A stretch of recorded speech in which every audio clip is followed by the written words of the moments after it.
No mai, haere mai ki Aotearoa Rugby Pod. Welcome to the Aotearoa Rugby Pod, brought to you by Ashley and Martin Medical Hair Centres. The All Blacks got their Chicago revenge in a game where the Irish were miffed about an early red. The 20-minute card showed its value.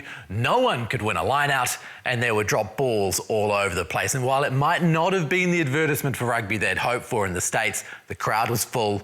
New Zealand got to see a blockbusting new midfield combo in Tupaea and Fainga'anuku, and the All Blacks created plenty of opportunity out wide, even if it wasn't always turned into points. So much to get through today as we look ahead to a massive weekend of Test rugby, including Scotland chasing its first win against the All Blacks, and a colossal showdown between the Boks and France. Plus, we have another Rugby Ready giveaway for a month of free training with All Blacks guru Nick Gill's training team, and of course all the in-depth analysis you've come to expect from James Parsons and Bryn Hall. And while teams are flying all over the world, so are my co-hosts. Bryn Hall, back in New Zealand from Japan. The life of a pro rugby player, eh? Life of a pro rugby player, and I've been on a great podcast, so no, it was good. It's great to be back home. I've actually got one of my best friends' wedding, which, you know, as Dripper and I know, it's hard to get to weddings. So been able to do that on the Friday, and we'll be able to connect with them. So looking forward to being back home, and it's just unfortunate I can't be in studio with you two. But it seems like the toilet in the Houston Dome.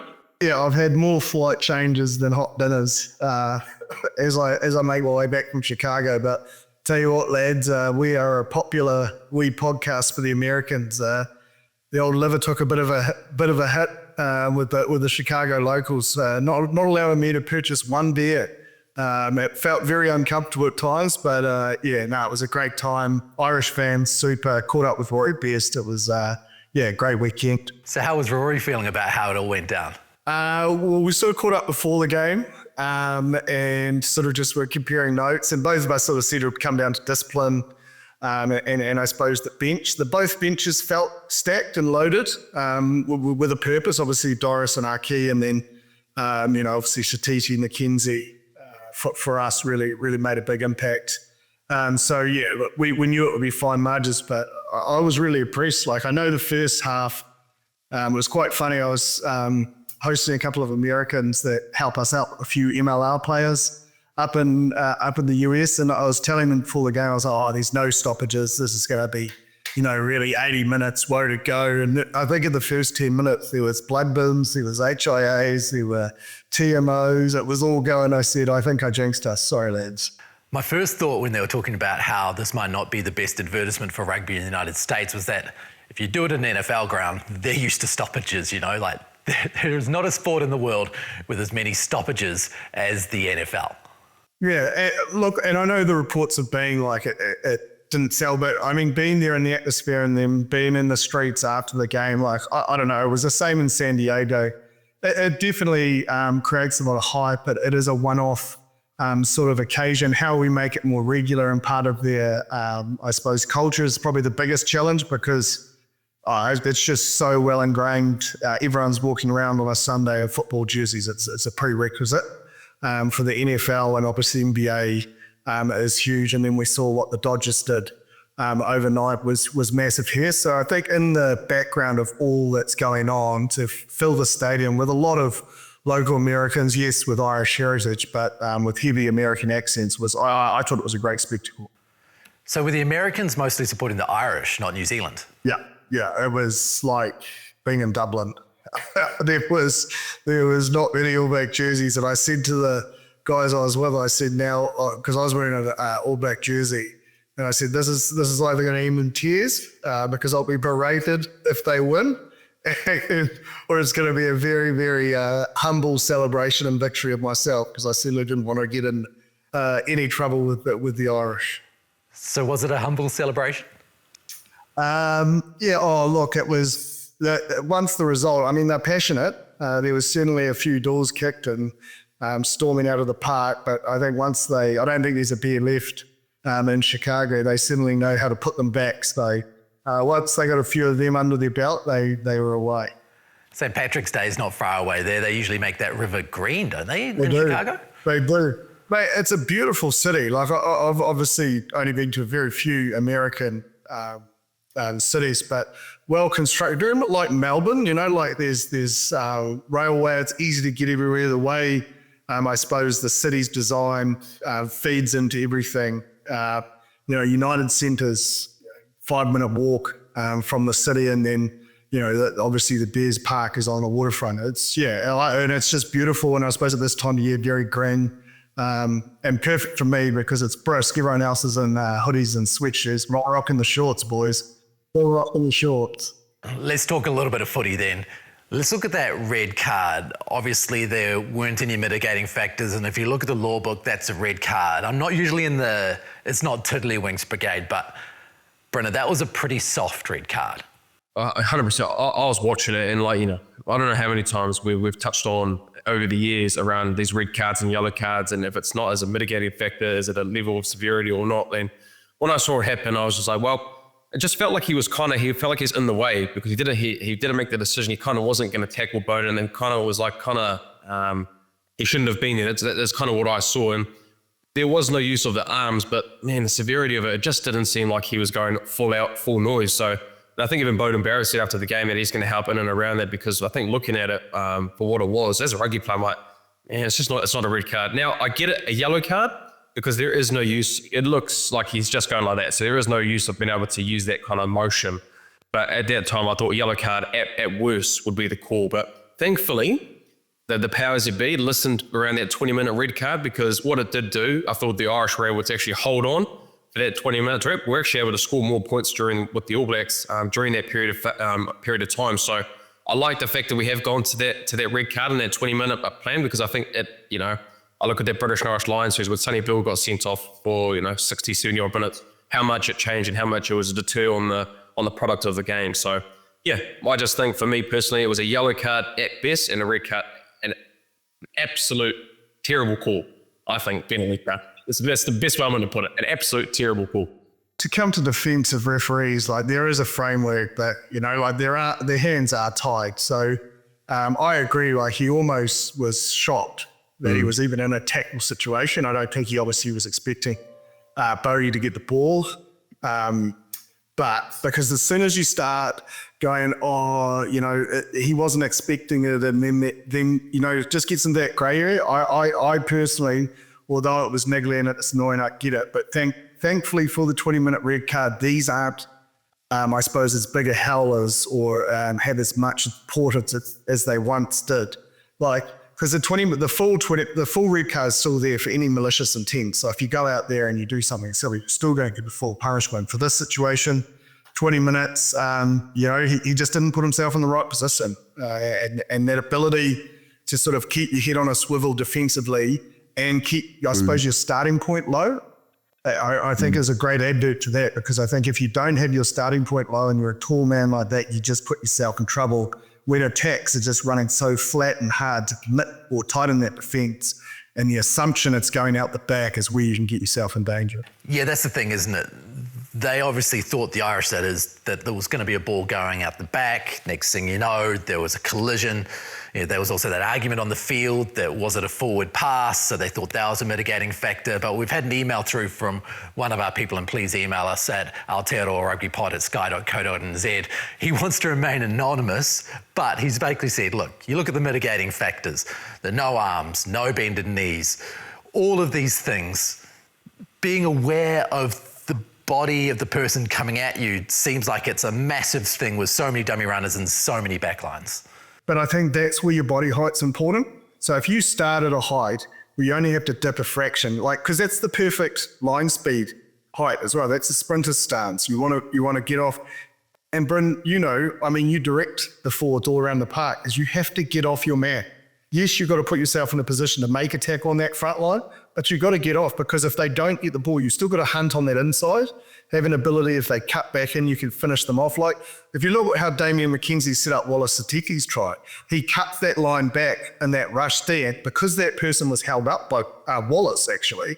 He didn't get off his man, which didn't allow him to hit Damian, I suppose, at the time he needed to. You got it shoulders, and then that freed up Wallace, and that's how the try. So it's a skill set.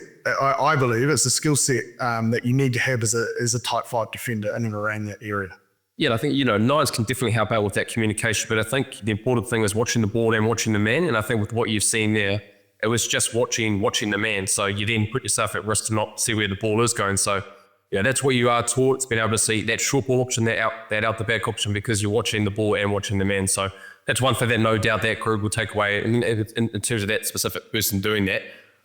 You've got to be able to watch the ball and the man, because I think at the same time, I think what the All Blacks did really well, Jip, and probably what you saw, I think you look at the first try and I guess that the last the try before Wallace Titi's try, the high line speed, being able to try to put that pressure and racing into those seams. Like if you look at James Lowe, when he's getting out of that line, Damien McKenzie's timing, being able to get through that space and being able to get into that space, I think the All Blacks actually did that very well on the weekend. And now it wasn't always perfect. There was a high turnover rate from both teams, but I think we did a lot better than the Irish, being able to get into that space. And when we got our opportunities a couple of times, we were able to score points with that first try. And I guess that was the TT example, which is really good to see. It must be defense. And it was a great reality for me, the lift and intensity of test match. Like I do a lot of work sideline for Super Rugby NPC. Our seats were at ground level, and watching Will Jordan and Bowden in the first half, and then when Damien came on, that swing attack, the pace and the timing of all those passes, like Tamati Williams was another one, just the skill set of that line speed pressure and everyone moving in sync it was so, like, from a rugby tragics point of view, beautiful to watch. It really was, and the speed of it was just, it was electric. It was a lot quicker. I suppose I haven't been at a test match for a long time in terms of at that ground level. And she's up tempo. But when I think about that Ashley and Martin turning point for the week this week, got to think about the fact that the All Blacks actually made opportunities out wide, and while they might have gone into touch or dropped the ball, I think this is the first time where we've consistently seen them create space against the opposition and have backline runners getting into holes. So that's probably a major thing for this All Black side. Jordie Barrett is a big part of that skill set to be able to try to get that ball to space. And with him going off, with Scott Barrett going off, I think the likes of Fainga'anuku and Tupaea, their combination of being able to get over the advantage line, because we touched on it a lot. When you can get over the advantage line, you're able to swing and you're able to go and dictate the attack against the defense. Whereas if you don't get there, it's on the other foot. So yeah, I think those performances really helped towards that. But I think, Ross, we have seen it in spurts this year. It's been a spurt year for me, I believe, with the All Blacks. They've done things well, they haven't done things well. So that's kind of how it's been. But you are right. I think on the weekend, maybe that the duration of the season and getting those reps and being able to be in a long campaign through the year, you're just seeing that swing motion, because we did see it. We have seen it throughout the year, but there are a couple of instances around the weekend, that work rate that Jip's talking like with your Will Jordie, your Damien McKenzie, all that unseed work, your Leroy Carter, that they probably have been doing for a long time in season, just probably haven't been able to get on the field. So it was really nice to see against a high line speed pressure to take a few opportunities. Yes, it wasn't perfect, but we were able to score points off there, where I think Ireland, if you look on the other side, they really struggled on the attacking side. Not many line breaks, not many opportunities. I know Andrew Goodwin did talk around their turnover attack, maybe off counter attack, but there wasn't many opportunities that they were able to do that through that as well. So I think we were just a lot better in the attacking phase of it as well. I think it settled the Leicester fight. And mate, honestly, he was great on attack, but his communication, his demanding defensively, positioning players, bringing type 5 members out to space out. Like, this is an All Blacks team that tackled around 93%. I think they only missed 10 tackles in 80 minutes. And he was just a real key cog. Yes, he wouldn't have made a lot of tackles himself, but man, he put guys in great position, and he just kept demanding that width. Just kept drawing players out, get out, and then allowing them to get that line speed. He just communicated all day. I was very, very impressed with how much he did. And we got plenty of emails about that Tupaea and Fainga'anuku combination in the midfield. One of them in particular was talking about how he had suggested it to us a couple of weeks ago, and that's Buntu and Tebe. He had suggested it to us, we'd shot it down, look how well it went with the way that they were able to punch through. Brenna, when you look at the modern game and you think you've got a couple of power runners like that in the midfield, could this actually be the way that the All Blacks should go? Well, look, I was the first person to say that, right? I said in terms of having that distributing and that 12, I said openly, being able to have that triple threat is really important. And so, but you look at Quinn and Leicester on the weekend, if you can get over the advantage line, there's enough, I think, outside there that we're able to still get to that space with the Will Jordan, a Damien McKenzie, or even a Leroy Carter, or even those wingers that are on the outside. They still have that skill set to be able to do that if they want to be able to use those two. And I think also, it's not they have good distribution skills as well, but Jordie Barrett, his skill set is just very rare And he's one of the best second fives in the world because he can run, pass, and kick. Now, collectively, can those two do those things together that a Jordie Barrett can do as one person? I think they can. But I think the most important thing that I saw is when they get over the advantage line, it unlocks our attack. We're able to swing, we're able to get our tip balls. We've got a Tupaea William, a Tossie coming on, big ball carriers to get over the advantage line. So, yeah, maybe it's something that I've had to change my thinking around because, I was on the opposite side of that. But if they are given an opportunity, they want to take some form of what they saw on the weekend and they can get the attack like that through the selection of those two men, then why not give it a crack? Now I agree that it was suggested, and I would say not to come across as defensive, of course, guys. But I think the question was more, should we drop Jordie Barrett? And I think our answer was like, for us, that at the time, there was no need to take a risk like that. Look, opportunity has presented this, and those players have taken it. Absolutely. Do you rush to start them again next week? I'm not sure. You need to see where guys, because it's all the other things that aren't necessarily the highlights package that a player like Jordie Barrett can do. And don't forget, the ability of Leroy Carter to come up and Jordie drop into that backfield is very, very crucial. And Andrew Goodman said they were going to go there. And you'd have to say for the most part, they were pretty strong. So, and yes, even with those players on the field, but yeah, I still don't think we need to rush to tinker it. Like, I think the bench was the difference. The bench was different. Their ability to play that power game in the last 20 is the same England-Australia.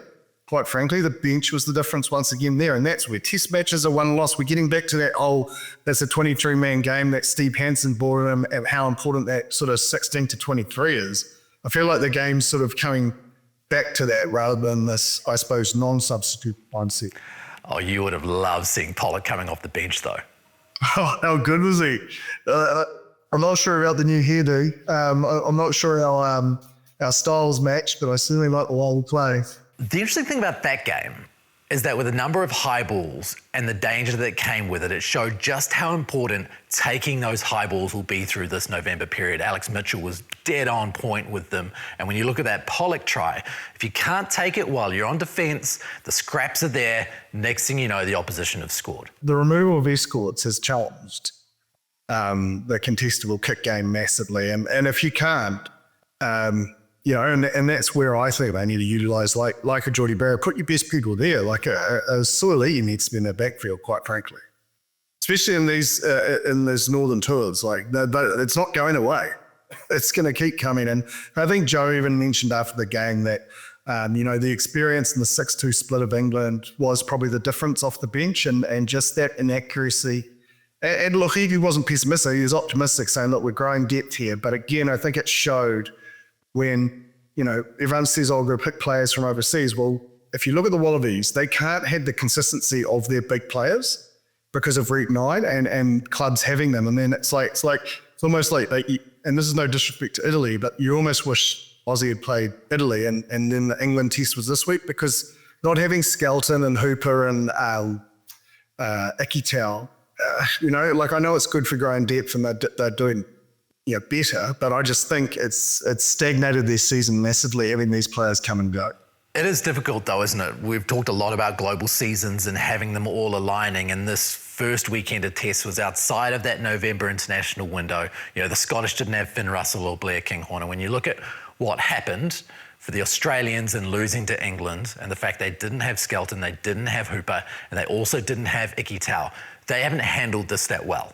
Yeah, and I don't want to hamper it because everyone knows my personal opinion around this about picking players from overseas, but it's not easy. It's not a simple solution.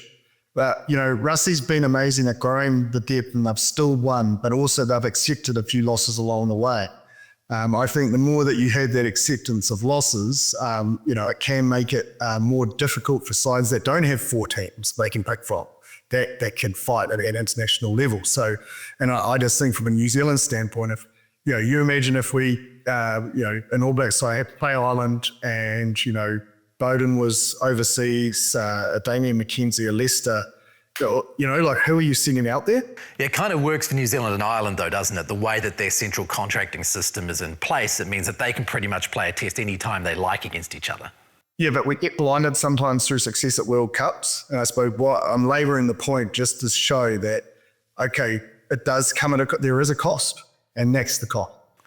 Now, Bryn, you mentioned just a little bit earlier about Jordie Barrett being under high balls. If you've got Tupaea at 12 and Fainga'anuku at 13, is the best approach actually to put Barrett at fullback and then put Will Jordan out on the wing? With Jordie's skill set, there's just a lot of unseen stuff that doesn't get noticed probably on TV, and people that really watch understand what Jordie does really, really well. Now, when he was at Leinster, he was probably watching his games. You probably see all the flash, all the highlights, and been able to see probably a Jordie Barrett that we want to see in the All Blacks. Test levels are a lot different, but he's the vice captain of the squad. Like, Razor in that group talk highly of him. He's a very smart man. We had him when he came for our podcast and how he looks at the game, and having that kind of IQ on the field is really, really important. But what it does do, it does build depth.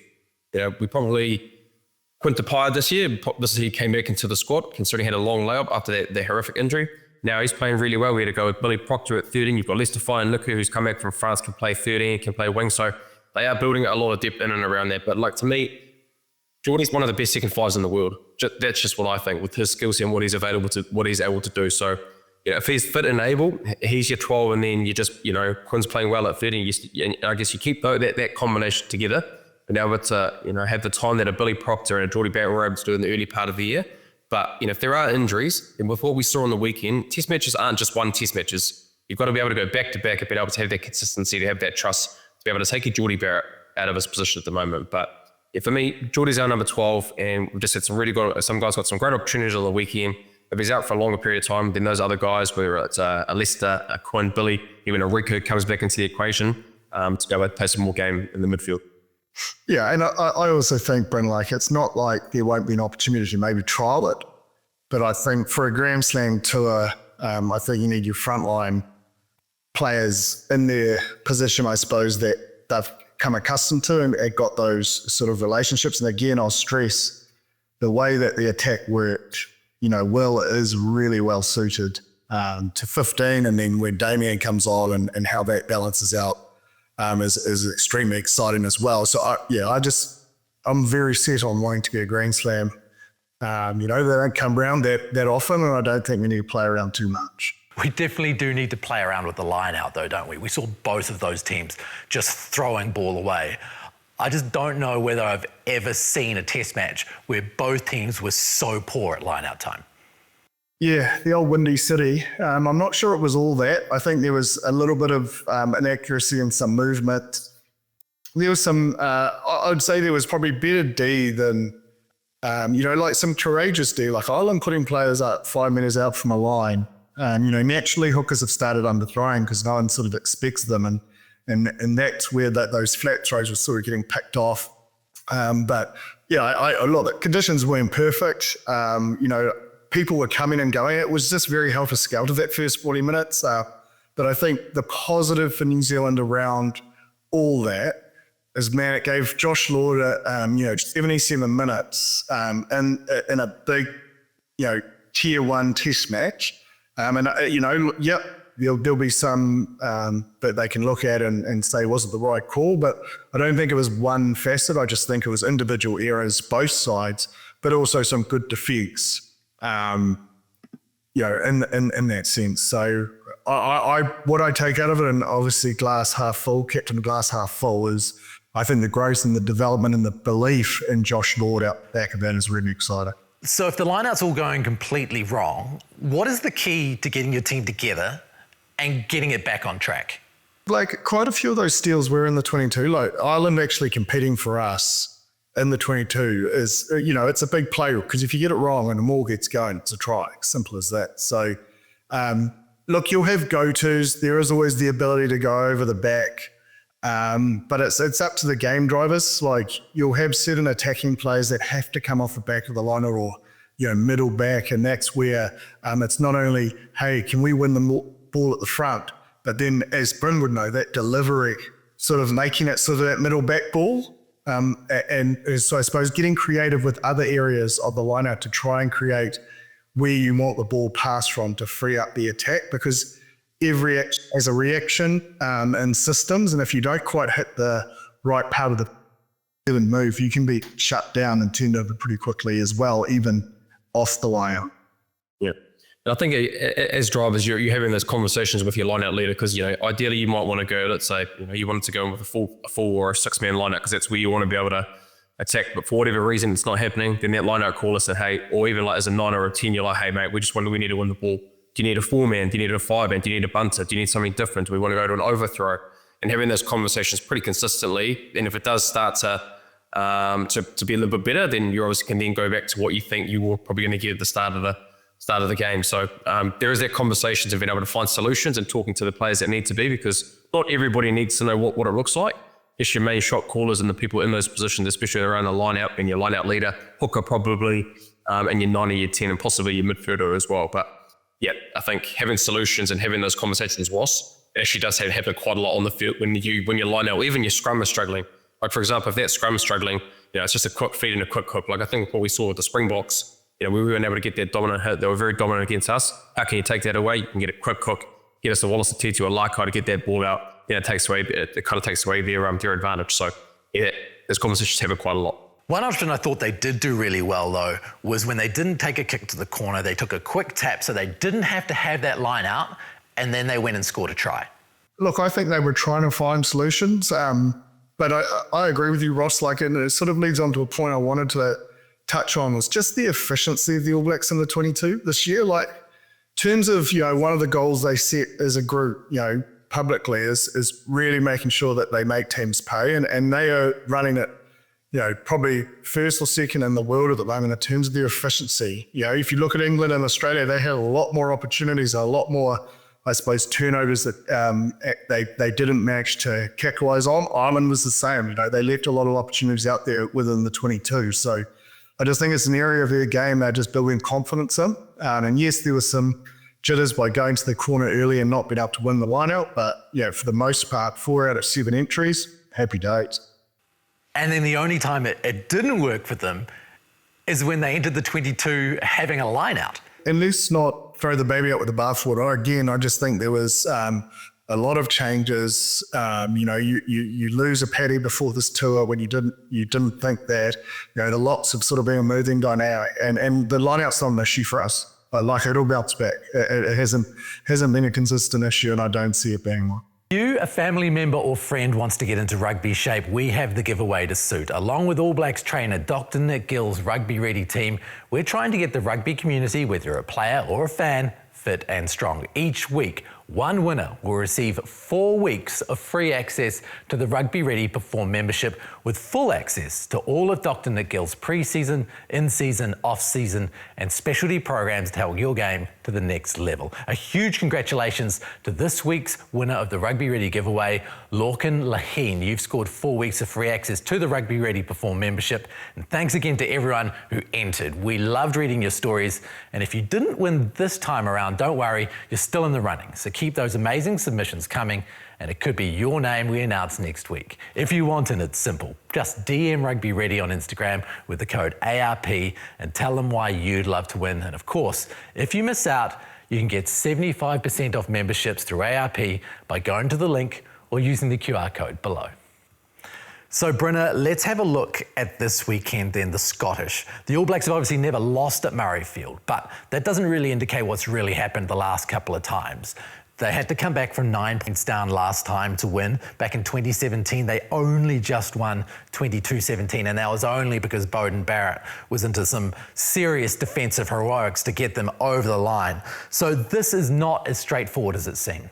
This is a danger game for me, Ross, because look, I think, if you look at Ireland, was probably a big one in terms of being the very first test match there. We were able to get that done, and it had a great second half in their last 20 minutes. But we've got England to come after this test match. I think, for whatever reason, and probably the stats that you have touched on, Ross, people overthink that this is a 4-goal conclusion. But geez, how many times have we talked over the last 3 or 4 years in Six Nations, Finn Russell, and the great brand of footy that they do play will test any team, let alone the All Blacks, and they haven't beaten them before. I think, you look on the weekend, and I know it was against the Americans, but geez, if you look at their skill set of their back strikes, their attack, when you've got wingers, and even a halfback who actually did end up being on the wing scoring tries, hat tricks, it just shows you that your shape is in a very good place. You look at the tipple, I think it was the 70th minute McDowell's try.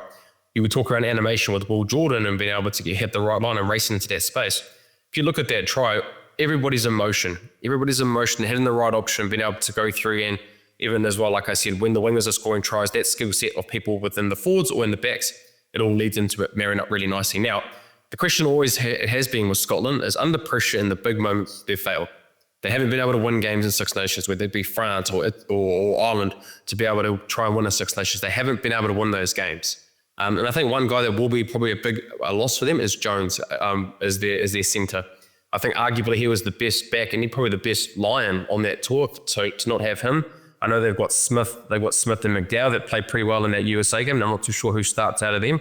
You've got Tupaea that does come back, but the challenge for them, Ross, has always been, can they do it when the lights are on, when everything's on the line? They haven't been able to show that. But what they do have is they probably have one of the best players in the world. They can win that physicality breakdown. They can able to get quick ball and heavy attack that I said they will still against the Americans or even through the Six Nations over the last couple of years. They will ask questions of this All Black team. So, yeah, I'm a little bit nervous because we've touched on a lot how good they can be. Their challenge pretty probably similar to in Argentina, even though they have beaten us, is that consistency. And in big games, they haven't been able to do that at Six Nations and in Northern Hemisphere time as well. Northern Hemisphere tours. So when you look at the fact that Tupaea is back for Scotland, you got Finn Russell, who's come back from Bath because he couldn't play on the weekend because of club footy. Same with Kinghorn back from France. This is a team that's got the superstars coming back in. And while the Irish didn't have a chance to have a hit out, the Scottish have had a small hit out and they've got their way back here. They didn't have those key players last week. How big of an issue is that going to be in the way that Scotland hit the ground running? Well, I think they're experienced enough. Ross, those players you have touched on, they play for great teams over the Northern Hemisphere tour. They've done this before, so it's not new to them. They'll know what's kind of coming with being able to have the first start of this block for them, where it's the back end for us. So they'll have a better understanding around what it looks like for them individually. But I think what it has done, and probably what Ireland missed out on, and I know it was even against the Americans, but that game fitness for some of those players that will play the All Blacks have got them underneath have got some runs underneath them, which I think is really, really important. So that clunkiness for some of those players won't be there. But I think the guys that are coming back, yes, there might be a little bit of rustiness, but it's not a full 23 squad that it's their first game. I think there'll be a good block of them. That'll be better for an American game, even though the standard probably wasn't worse to do with the All Blacks, but nothing's better than that repetition of game like footy. I really enjoyed Jamie Roby on the weekend for Scotland. He's a halfback who just appears to have a little bit of everything. I'll tell you what, Ross, I don't know when it happened, but I'm looking at halfbacks around the world now. I'm just like, geez, they're just different. Even like being a halfback now, there's just and obviously all different shapes and sizes. Like he's not a very big man, but he finds himself popping up in the right places at the right time. And I'm seeing a lot of bit of hybrids happening now, like a lot of nines going to wingers.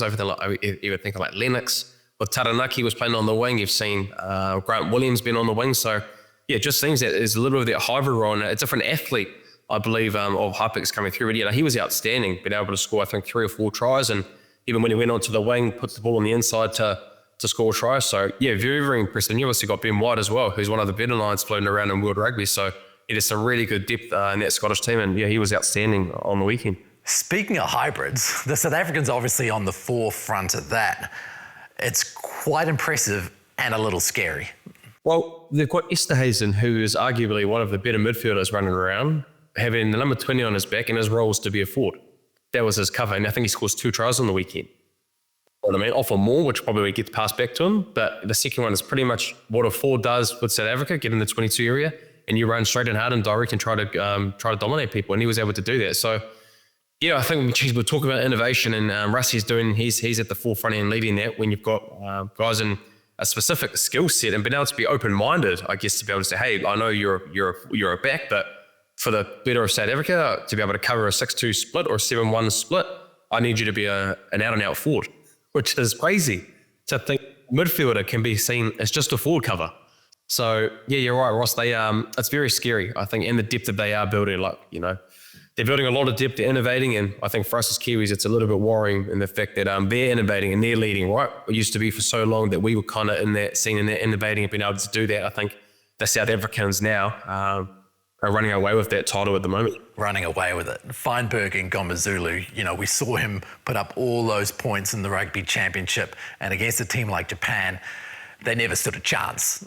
And what I have loved, Ross, is they've backed him. You know what I mean? I know there's obviously some certain positions that they love to chop and change in there, but I just think for the better of what his development will be, being able to play test matches and not being able to be in and out. Because even for myself as a player, you'd love to have 3 or 4 in a row to be able to get that continuity, feel good about it, being able to get the feels and not being able to be in and out in your weeks and everything like that. So, yeah, I think for us, the Kiwis, maybe they can go back to not putting him on because whenever he is on the field, Ross, he's arguably one of the best players in the world, I think. He's other than, you got DuPont, Cam Roygard, who I think, is possibly in that, could be in line for that position in a year's time.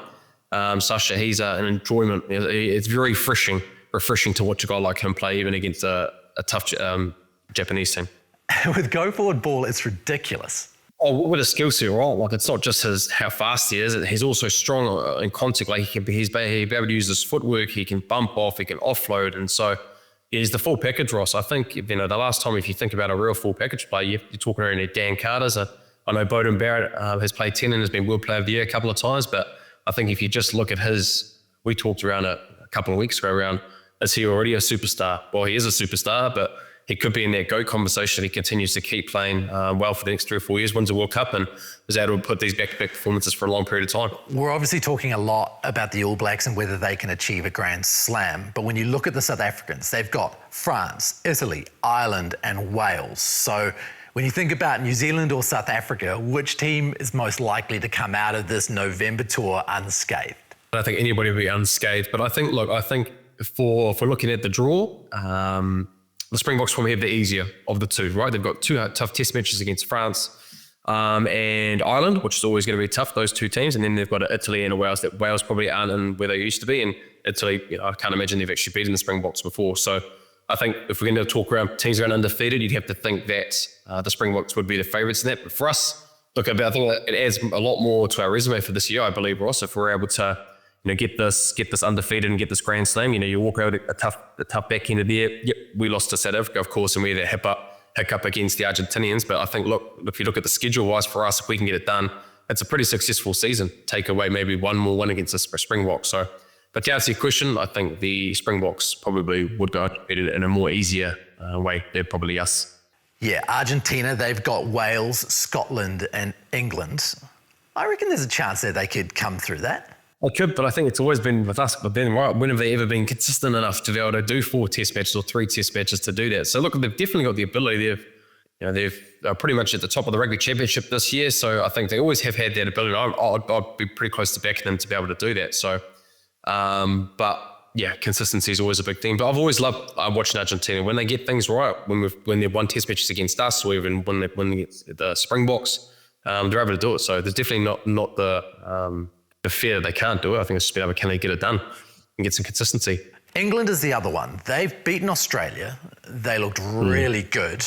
They've got Fiji coming up, New Zealand and Argentina. There's definitely a chance they can go unbeaten there. Well, if England beat us, then yeah, absolutely. And they'll probably, got the game against Argentina, which I think will be big. And I think, to be honest, for us, for the Northern Hemisphere, they probably need it a little bit more. I think, there's been this big chat around, probably pre-World Cup that they're in a golden age of Six Nations rugby, which I believe they are. But when it has come to actually trying to beat the Southern Hemisphere teams, they haven't been able to do it. So I guess more so for that side of the world and that kind of rugby, it's a great start for the English to beat the Wallabies. But yeah, I think the Northern Hemisphere probably need to get a win ratio than probably a losing ratio, which we're probably seeing in the Northern Hemisphere this time of the year. If France can get up over South Africa, then they've got Fiji and Australia. That Fiji game, that's a little bit of a tough one for France sometimes, isn't it?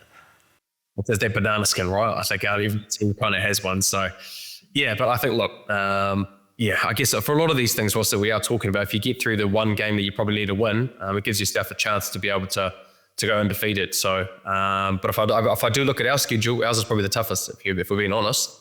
So I think, like I said, if we're able to get the Grand Slam tour, it doesn't happen that often. I think there's only been a few New Zealand teams that have been able to do that. It'll be a great year. Not a great year, but I think the New Zealand public would be a lot more happier knowing, okay, yes, we didn't get the South African wins, so the series that we wanted, but in India to a Grand Slam, and hopefully some improvements with what we saw in that last 20 minutes, it'd be a pretty happy year, I think, for New Zealand. All right, let's go then with some picks. There's so many games on this weekend. Let's start with Ireland versus Japan. Considering what we saw from the Springboks against Japan, can you see anything but an Ireland victory this weekend? No, and I think Warner Dunes maybe will be not coming out and saying that we're going to dominate the Springbok fullback. We'll be saying that very quietly this week, I think. That isn't smart. Okay, let's move on to Scotland versus New Zealand. Obviously, New Zealand unbeaten at Murrayfield, but the Scots have looked pretty good the last couple of times. Yeah, it has. The big focus for Scotland, we know what they've got out wide. They need to match the All Blacks up front. And I suppose from an All Blacks focus point of view, if there's ever a weed for Jace Ryan and this pack to lay a platform and just take Finn Russell and that out of the game, completely out of the game and just dominate up front, the All Blacks will get the result.